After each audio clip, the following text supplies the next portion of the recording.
Thanks, Emily. Right. How's everybody doing? Are you all right?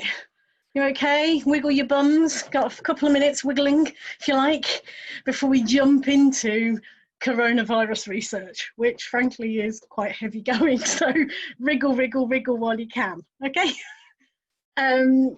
So we're now going to thanks Emily for talking about the membership scheme and the loans box scheme as a whole. We're going to jump into some of the COVID research and then look at the COVID secure ways of loans boxes. So first of all, COVID research. Loads of scientists around the world doing lots of awesome stuff to try and find out about this virus and help us stop it as humanity. Some of the key pieces of research for us as museum professionals involve the how long the virus survives on different surfaces. So here's two key bits of research and the links to it at the bottom that when you get the PowerPoint, you can read the original reports if you like. I do have to say they're quite heavy going from the Lancet and things like that and the American research studies. But this starts to look at where the scientists are going in terms of how long it survives on different surfaces. So the research you can see on the left is the one that is most often quoted with the 4, 24 hour, 48 and 72 hours. The 72 hours is probably the one you've heard a lot about in the media. That's the one that shops are using, that if you go and try on something, they will quarantine their clothes for 72 hours before putting them back on the floor. The one on the right is less well known and has some scary figures like 7 days. Don't get scared. I'm going to explain both of them in a minute. But I thought I'd put them both there so you can make up your own mind about what you're doing with your activities, and then you can choose which bit works best for you in these situations and then fill that into your risk assessments. So the one on the left with the 72 hours, that was done under touch by touch conditions. So the virus was put on different surfaces and then they tested it periodically to see how long that virus survived in normal open air conditions and based on a touching system. The one on the right was done with chemicals in liquid, which is why it survives much longer in terms of 7 days. Obviously, we're not going to be putting museum objects into chemicals and then chemically removing the virus. So, but it is there as a piece of research should you wish to look at it. And it goes into depth about their methodologies and things. The next bit is about how the virus survives longer. It survives longer on smooth surfaces like plastic, like stainless steel, than it does on surfaces with a bumpy texture like fabrics or wood. So it's worth considering that when you're thinking about objects that you might be doing for object handling, either in workshops or in terms of a loans box system. And it survives longer in colder conditions. The really key bit for us as museum professionals is that freezing does not kill this virus, because you guys, I'm guessing, are just like us. If anything goes on outreach or an exhibition, it comes back into the freezer to kill all the bugs and pests before it goes back into storage or goes back out again. Freezing does not kill this. The virus will survive freezing and come out of that. What will kill it is we've got a massive industrial sized freezer at the Discovery Centre, and that freezer goes on for 7 days. So the virus is still only sustainable for up to 7 days. So even in very cold climates and even in the best conditions for the virus. So think about quarantine rather than freezing. What does kill the virus is light and heat, the two things that we don't want to get anywhere near museum objects. Now, when we first went into lockdown, a lot of the scientific talk was about touch, and a lot of your risk assessments for reopening buildings will be about touch points. But actually what started to come out through the research is more about the droplet transmission, so how it is being aerosol communicated by us breathing, sneezing, those kind of things.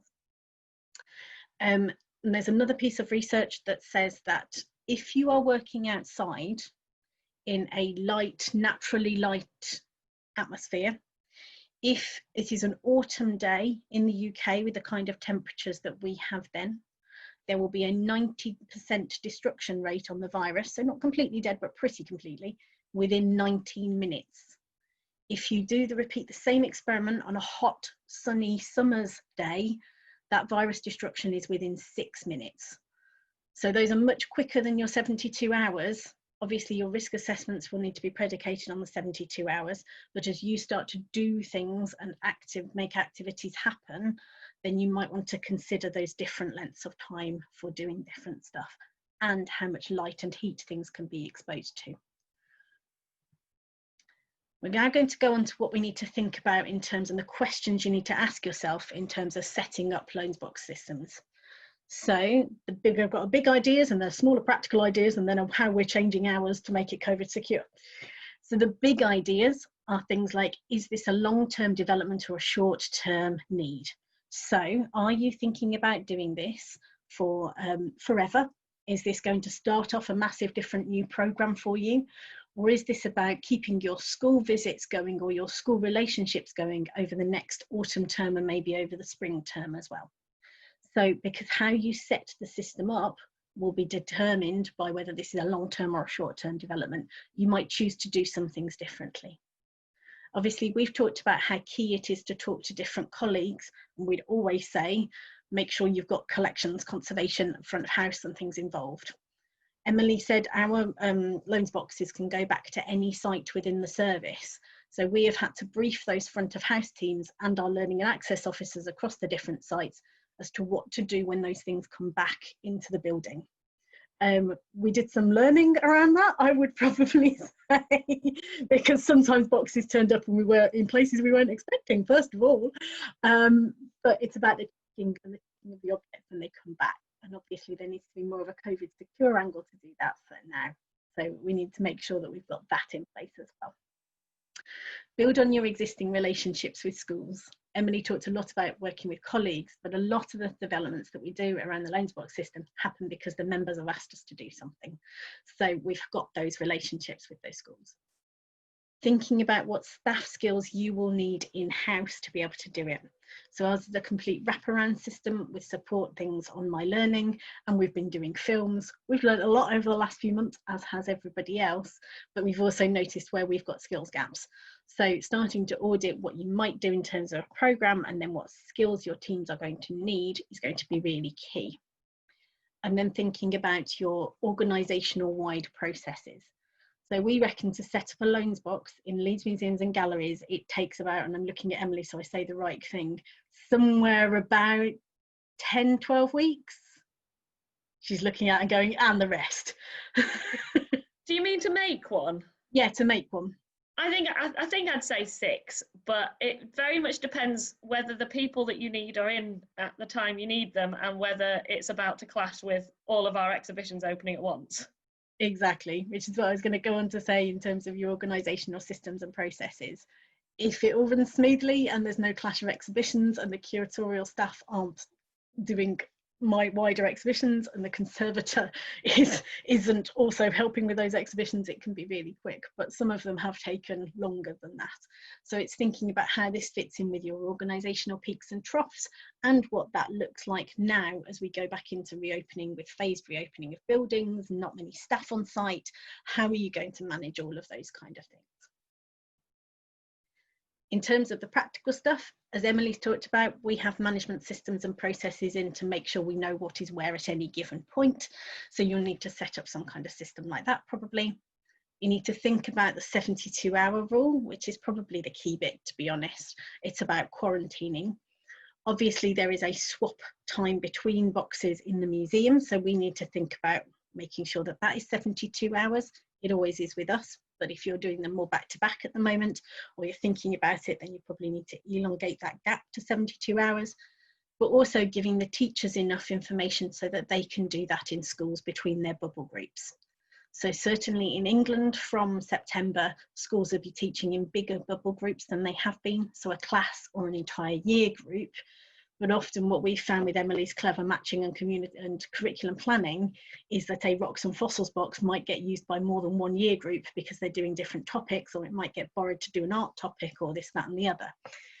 School needs to be really aware that they can keep 72 hours between those objects so that if they're keeping those bubble groups separate, the objects are too. Hand washing versus hand sanitizer. Oh, I've had quite a few conversations about this. Obviously, we're all being told to wash our hands for longer and for 20 seconds and sing happy birthday or whatever tune you decide to sing in your head. And that is definitely the best way to kill the virus. Our object handling guidance says about hand washing already in it.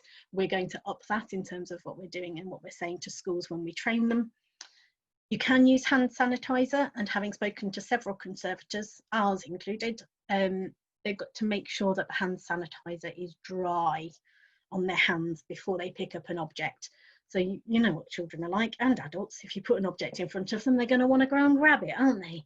Well, make sure they've got nice dry hand sanitizer before they do, because alcohol could damage the surface of some objects.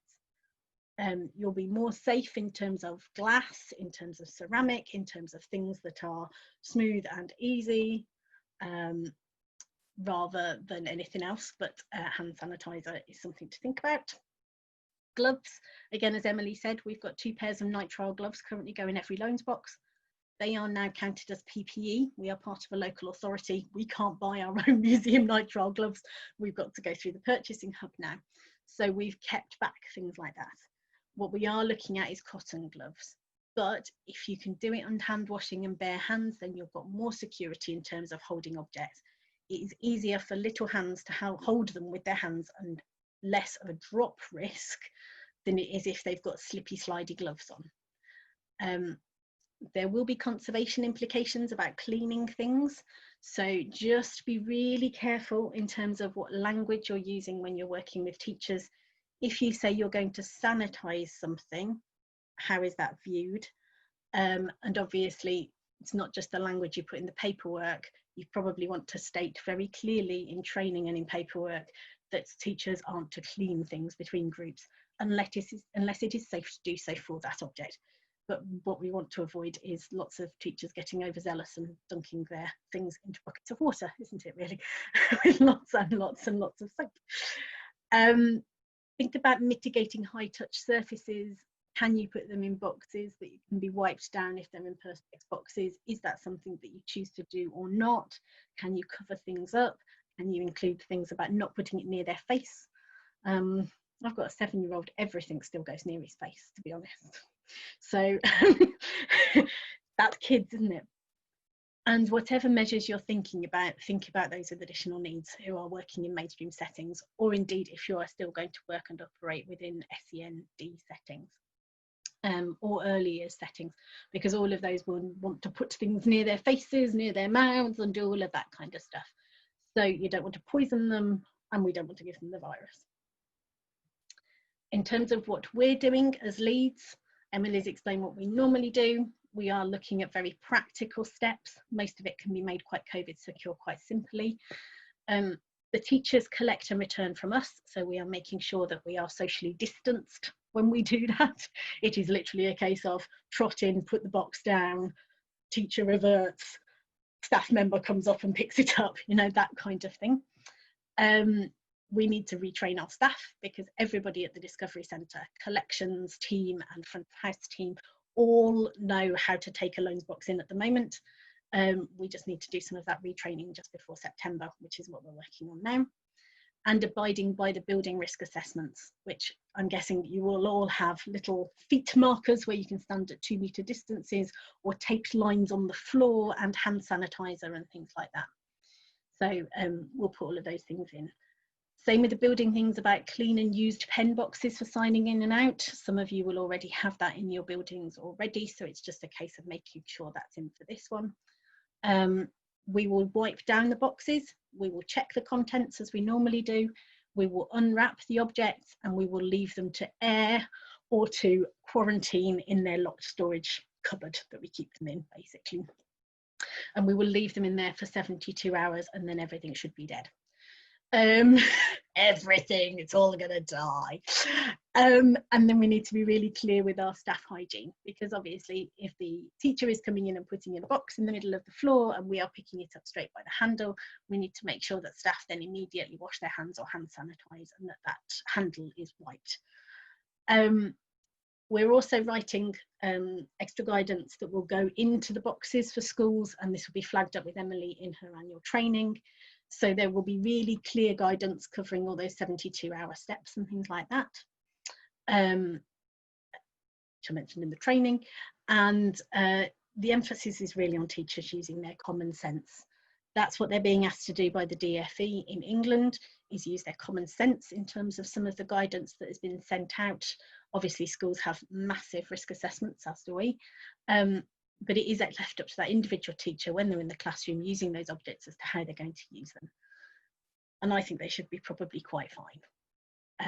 And then I've got a bit about the semantics that you use, because obviously cleaned seems to indicate you're going to wipe it, as does sanitized, but you might want to use quarantined or COVID secure in a better way. So think about that as you're starting to write things. Obviously we've talked about the wraparound stuff from My Learning and Emily's Museum at Home films. As you're starting to think about that, you probably want to think about how you're going to fit this Loansbox scheme in with blended learning. So you probably want to talk to your audiences and the schools about your comfort levels to returning. That might help you make the decision as to whether this is a long-term development or a short-term one. And what that might include when you're thinking about digital, whether that's live broadcasts, films, online discussions. It can be lots of other things that aren't just digital workshops. But if you are doing live digital workshops, then you probably do need to think about your online safeguarding if you haven't already, and make sure your policies, procedures, guidance are all up to date on that, and how this is going to affect people for digital inclusion as well as access kind of inclusion. Again, staff training. There are brilliant case studies from the Jewish Museum London who have spun all of their workshops to be digital. They did a lot of digital stuff anyway. Scarborough Museums Trust have been doing some really interesting family things. The Arts Council Wales did a virtual sleepover a couple of weeks ago, a sleepover in your own living room. It was really cool. And then obviously we've got stuff on My Learning, so you can have a look at that as well. In terms of what's there to help and support as you go through all of this, as Rachel said at the start, the Spaces for Learning guidance should be published within the next couple of weeks. And then each of the nations have their own guidance for reopening museums and galleries, all of whom include learning programmes, but it is very vague, which is why the Spaces of Learning for guidance is filling that hole to make it a bit more robust. But you might also want to look at, if you haven't already, the DfE guidance and the education guidance for each one of the nations. But thinking wider than that, depending on your activities as your programmes reopen, you might want to think about sports clubs or outdoor stuff or after school activities, all of which have guidance there. Certainly they do for the English one.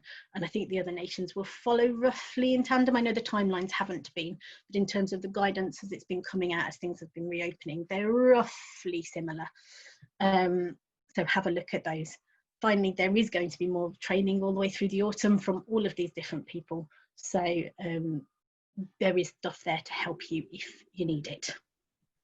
And we're on to any questions. You've got our email addresses there and you'll get them sent on the PowerPoint.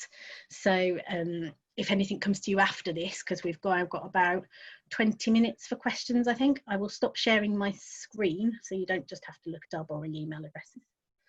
I was just going to ask Kate as well. I know you mentioned the cotton gloves, but I might have missed it if you mentioned the fact that we're giving the schools a class pack each at the beginning of the year. Oh, completely forgot that. So when we're talking about school precautions that they can take, of course, like Kate says, it's all about teachers' common sense, and it's about teachers being comfortable with whatever decisions they come to. And we will cover all of this stuff that Kate's just talked about in the initial training this year, as well as the other bits. But we are buying a class pack of small cotton gloves, which will be given at the beginning of the year to every school, member school, and that will stay in the school. So an option for schools if they want to, if they choose, if they're not keen on hand washing before, hand washing afterwards, is that they will have this class pack of gloves. The children can wear the gloves to handle the objects, and then every school that I have ever been in has a washing machine, or, you know, the teachers can take it home, but you know, those gloves can be washed between classes, but the schools will have those gloves for the whole year. Well, they'll just be theirs to keep, to be honest. We figured it's a relatively small outlay for schools to have another way of feeling comfortable about object handling. Brilliant, thank you so much, and thank you to Emily and Kate, that was brilliant. And we've got lots of questions as always, so I'm going to hand over to Holly in a minute. Just one quick one from me, have you had any schools saying they don't want the loan scheme because of COVID?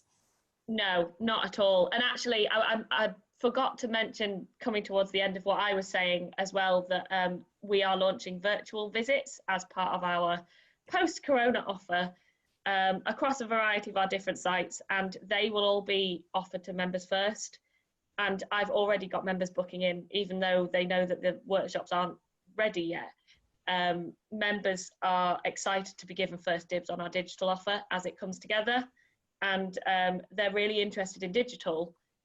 But yeah, no, not a single member's not sure. In fact, I think it's the other way around. I think they are really valuing the fact that they will have access to objects because they will not have access to trips and visits. Brilliant, thank you. So at this point, I'm going to introduce Holly, who hopefully has compiled a list of some of the questions and knocking out any that were answered as we went through. Yes, I think so. So I think I've knocked out any that were answered. Obviously, do tell me if one of them isn't a good question for you. So we've had some really great ones. Let's start off with, do you have any advice for people with a more limited collection wanting to put loan boxes together? So a couple of people asked if, for example, using replicas was appropriate, and we actually had someone from a medical museum saying, what do you do if most of your objects are too dangerous for children? Yeah, I saw that question. It made me chuckle. That's where our conservator comes in. And I did see there was another question of how on earth did you get them past your conservator in the first place? But that's the thing about it being, in terms of dangerous objects, that's the thing about it being a team effort. We're always talking, like, our conservator is part of the conversations, and she helps us to make sure that we can take any precautions. So we have sent out, like I say, a glass spearhead, for example. It does have a point. It is in plastizote that has been cut into the shape of it. It's in a crystal box, and that crystal box is sealed with very, very super sticky conservation tape. Now, of course, if anyone was really determined to get that box open, they could, but the point is that these objects are always handled in supervision of a teacher. So as long as you can assume that your teachers aren't going to be trying to pry sharp objects out of boxes, it's about taking, making the best decision. If something is too fragile or too valuable or too, dangerous in any way, we won't send it out. But if we are, sorry, Emily, go on. No, go on. I was going to say we are, I was going to say lucky, but lucky is the wrong word, because we've set up an organisational culture that means that we can use accessioned museum objects. If you can't and your organisational culture isn't there yet, it's how far you want to push that envelope and push back to make sure that you could use accessioned objects. It's a long-term thing, or whether you need it to happen quicker and then you can use replicas and things like that. What our schools really value is that they are real objects going into their classrooms. The amount of times Emily and I must see 1,000 teacher trainees a year, I reckon. We do an exercise where we just give them objects and see what happens. And they always assume that the ancient Egyptian ones aren't 3,000 years old because we wouldn't trust them with them. I think there's an immense power of giving a real object to people, as we all know. But if you haven't got that organisational culture there, then you need to set up a loans box scheme because you need it for the autumn because COVID's happened, then use what you can. To give you a sense of scale, the idea that we would not have a handling collection started probably about 15 years ago. Now, I've been at Leeds 12 years, so it predates me, and it comes from the previous head of learning and head of collections, who were really good and really strong together as a team, and they made that strategic decision with the head of service that we weren't going to go down that line and we would only use accessioned museum objects. And then every member of staff who has come into the service, whether they are front of house or whether they are new heads of, is trained and inducted into that as a notion. But it does take that really long-term view. So I suppose it's whether you're prepared to take that now or whether that is a battle that needs to wait for a little bit. And I did notice someone had asked as well about whether we ever put replicas in the boxes. Well, but as a rule, we don't accession replicas into the collection. Therefore, as a rule, we don't have, because it's something we've put in place, because we don't have a handling collection, everything that goes in these boxes has to be accessioned or it will be undermining all of that work of 15 years. Having said that, I can think of one replica postcard that is in one loans box, but it's only because it managed to sort of sneak through the accessioning system somehow and end up as an accessioned object. and I don't know how that happened really. You know, these things happen from time to time, but no, we don't generally put replicas in. But like Kate says, you have to use what you've got, and replicas are the sort of thing that teachers go out and buy themselves because they do still see a value in it, and replicas are often really expensive, like prohibitively expensive for schools to buy on an individual level. So, you know, it's still something that's valuable to them. It's just not quite the same as saying this is a 10,000-year-old hand axe. That's lovely, thank you. Oh, sorry, Rachel, are you? Sorry, I was just trying to, question. So just on that note of that communication you've got with these different stakeholders, do you have any advice on kind of reducing anxiety? So whether your conservator is anxious about sending something away or a school is anxious about working with COVID, do you have any particular communication strategies or training strategies that help you deal with that level of anxiety everyone has at the moment? Well, I mean, we're always learning. Like I say, you know, I'm very proud that we've only lost one object, but we did lose one, and it did not impress our natural science curators. But again, it's about being realistic about what we're doing as well, and it's about everybody being part of that conversation. You know, so every now and then, particularly I would say one of our curators, the majority of our curators are really on board with this, but we do have a couple that you know, are really nervous for their collections. But it helps that whether they're nervous or not, they kind of have to work with me, because that's what having the buy-in from senior management means. But having said that, you know, it's about working with them to say, here are the things that I am doing to minimize this risk. We are taking a risk when we put objects into boxes, and thinking of that curator particularly. So because the curators are involved in choosing what objects go into the box, that curator will only give me objects that don't have data behind them. So, you know, they will say, you can have this object because we don't know that much about it. You can't have this object because it has a really clear provenance. They're both still real. They're both still really valuable from a learning perspective, and they're both still accessioned objects. But she has the ability to kind of guide me more towards the ones that she's more comfortable taking a risk with. And at the same time, it's just about being really open to, these are all the things that I am putting in place. And when things go wrong, it's about stopping and looking and going, okay, how did that go wrong? And how can we stop that happening again? And in the case of the shark's tooth, it was about, you know, really building on that training, making it so it was more valuable to teachers, making it so that it reached more teachers. And actually, I kind of come down a little bit harder on them, I think, than I used to. The other thing as well is, if there's one key thing that I've learned, it is there is one way, really, that you will lose an object. You know, if an object breaks, in some ways I'm less worried about it, because our conservator is incredibly good at sticking things back together, and we've all dropped an object once upon a time, you know? It happens. It's when the objects disappear that you're kind of at a bit of a loss. And there is one key and clear way that I say over and over and over again to our teachers when we do the training, that will never happen. And that is, before any child in the class leaves the classroom, every object goes back in the box. And, you know, we talk about this when we do the training, about how teachers can give them a 5-minute exercise. Discuss amongst yourselves what your favourite object was. Here's a sheet, draw from memory a picture of something. Write down 5 sentences about one of the objects you've seen today, anything like that.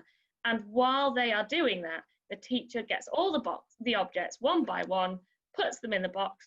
Is everything there? Yes, good. The children can go. The one thing that I go over and over again is, as long as your children do not leave the classroom, the object will not leave the classroom. And as long as you've checked everything's back in the box before anyone leaves, you will never lose an object. As soon as the kids have left the door, you will never get it back again. And I think that really drills it in to the teachers, and they all go, okay, we'll do that. Yeah. It's about having those open and honest conversations with colleagues, and basically saying, I can see that this is making you a little nervous. Can we talk about what's making you a little nervous? And then we can show you those measures that we've put in. and you can always feel free to, we will chat happily to any, and our conservator and our colleagues in collections will chat happily to any other collections and conservator colleagues, should you wish them to convince them that it is a good idea. Lovely, communication. So we had a couple of questions about the reach of the loan boxes. So first of all, do you get primary and secondary schools involved? Are you able to reach out to rural communities? And do you have any strategies for people that can't afford membership? Yeah, they're all really good questions. This is a primary school loan scheme. Now, when we launched it, we had a plan to launch a secondary school one. We won't be launching a secondary school one. You know, the more that I've worked with the primaries that we work with, so the thing about a secondary school is they're so much bigger. There are so many more staff. Doing a whole school training, for example, with secondaries is a massive deal compared to doing it with a primary. And we were looking at originally having an offer for departments. So the history department of a secondary can buy in. And that way it's a little bit more like the numbers of primary. But the problem is in secondary, your history department might buy into it, but you cannot stop that history teacher lending it to art or lending it to geography, you know, and your kind of oversight over, and at the end of the day, we have a real responsibility for the objects that we look after. So no, this is not available to secondaries, but instead, basically, so I'm the only learning officer in our team who also has a remit for outreach, and I put together regularly very bespoke secondary school workshops and programs, and I will, for the fee of like a 1-hour workshop, I will take objects, and those objects actually can be any objects to a certain extent as well. So secondary schools have access to a wider range of objects because I'm always accompanying them. So, you know, I've done Vanitas sessions, for example, with a secondary art school this year, where I had great fun picking goblets and sort of, you know, animal skulls and hourglasses. And then we ran an art session, and that was a specific thing for that specific school. So no, secondary schools can't be a member of the loan scheme. It's primary only. The same goes, unfortunately, well, I'd say unfortunately, the same goes for community groups. They just don't have the same structures in place to be able to sign all of the paperwork and really stick to it. But having said that, we have community loans boxes that run out of Abbey House. And those loans boxes contain collections as well. And those collections are more like reminiscence type objects from the recent past. And they're run in a slightly different way. So community groups have access to that. And the other thing about these boxes is they can go out with any member of staff. So anyone going to do any session with any group can take a loans box with them as long as they sign it out according to the procedures so that we know where it is. So they're a really rich resource for everyone through the service, if they're available, if they're not in a school. Lovely, thank you. Did I forget to answer a bit of that? Sorry. I think that covers nicely, yeah, just how you get them out to that wider audience. In terms of, I forgot, sorry. Yeah. Were you going to say, Kate, about deprived areas? Go on, you say it. We are in a big city. We butt onto Bradford. We do have a couple or a member school from Bradford, but they do generally have to be within drive time and willing to pick up and drop off the boxes. So we said we'll lend to anybody as long as they're willing to pick up and drop off. And now we can do whole school things through Zoom. It's fine.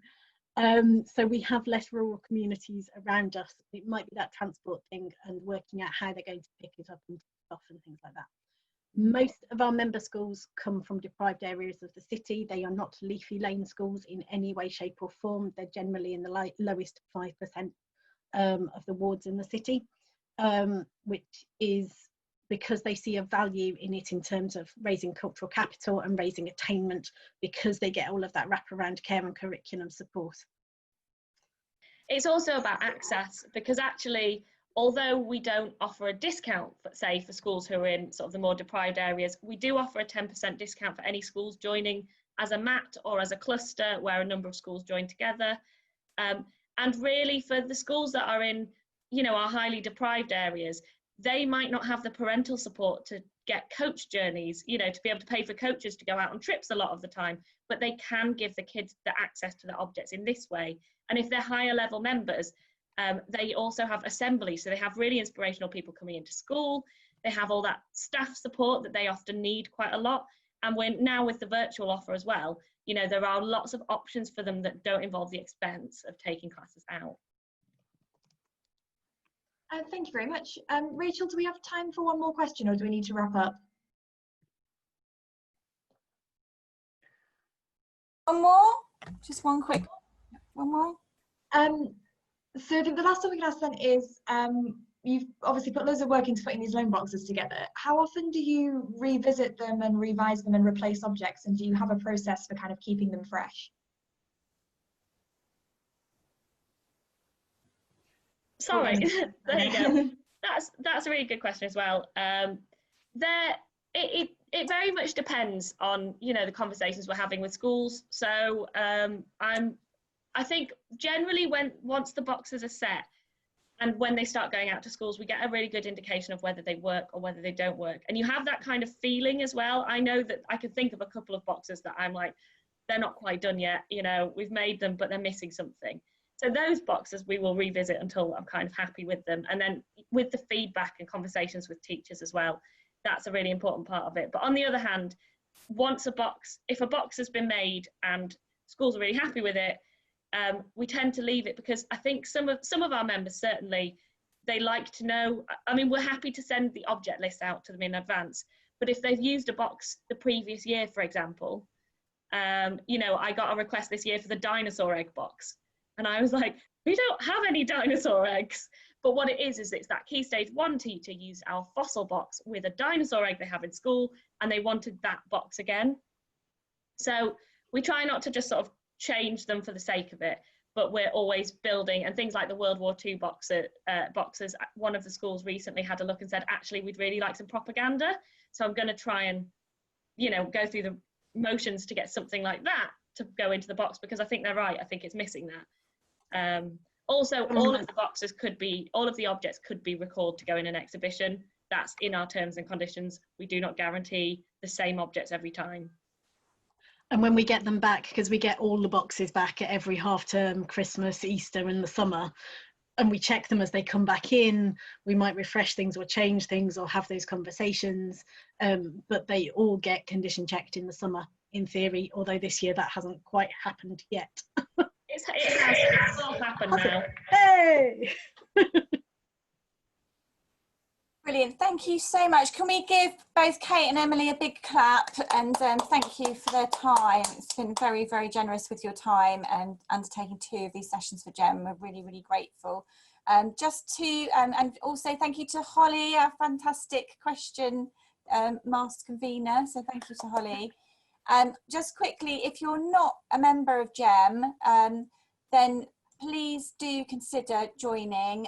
GEM doesn't get any regular funding from Arts Council. We're not an SSO formally of Arts Council, so we're really dependent on membership income. So lots and lots of benefits. We're doing more and more training now, so you get great discounts on training if you're a member.